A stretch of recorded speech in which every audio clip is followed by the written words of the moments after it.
Hello friends, আজকে অনেক দিন পর আবার একটা ভিডিও করলাম। তো আমি সাগুর পোলাও বানাচ্ছিলাম, যেহেতু আজকে মঙ্গলবার। তো আমি পোলাও বানানোর জন্য রেডি হচ্ছিলাম। তো ওটার জন্য লাগছে সাগু। ওভারনাইট যদি ভিজিয়ে রাখো, তারপরে জলটা স্ট্রেন করে নেবে, ফ্রিজে রাখবে ওভারনাইট ভিজিয়ে। আর গাজর লাগছে, বিনস লাগছে, ভেজিটেবলস যা দিতে চাও সেটা আপনাদের ইচ্ছা। বাদামটা ভেজে নিবে, চাইলে পনিরও অ্যাড করতে পারো। আর ফোড়নে আমি এখানে দিচ্ছি মাস্টার্ড সিড। তেল ছিল কড়াইয়ে, আমি ফোড়নে মাস্টার্ড সিড দিয়েছি, ঘি নিয়ে রেখেছি, নুন নিয়েছি, চিনি নিয়েছি, আদা বাটা একটু লাগবে, সাথে একটু কাঁচা লঙ্কাও দিয়েছি, বাকিটা করে দেব।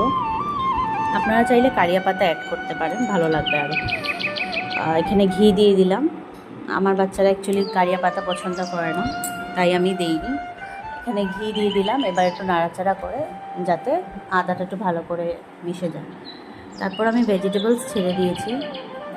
এরপর আমি অল্প করে আগে সল্ট দিয়ে দিয়েছিলাম যাতে ভেজিটেবলসটা মজে যায়। আর তারপর আমি এক হাতে ভিডিও করছি বলে ভালো করে দেখাতে পারছি না। তারপর আমি ভেজিটেবলস মজার পরে আমি দিয়ে দিলাম এখানে সাগুটা, যেটা ওভারনাইট ভিজিয়ে রেখেছিলাম ফ্রিজে, তারপর জল স্ট্রেন করে রেখেছিলাম। তারপর দিয়ে দিলাম বাদাম, তারপরে লঙ্কা কুচোনো, তারপর একটু চিনি দিয়ে দিলাম ভালো করে। এবার ওদের টিফিনটা রেডি করে নিচ্ছি। খেতে খুবই ভালো লাগে ফ্রেন্ডস। যেদিন ভেজ হয়, মানে আমার টিউসডে আর ইসে, আমি এটাই সবই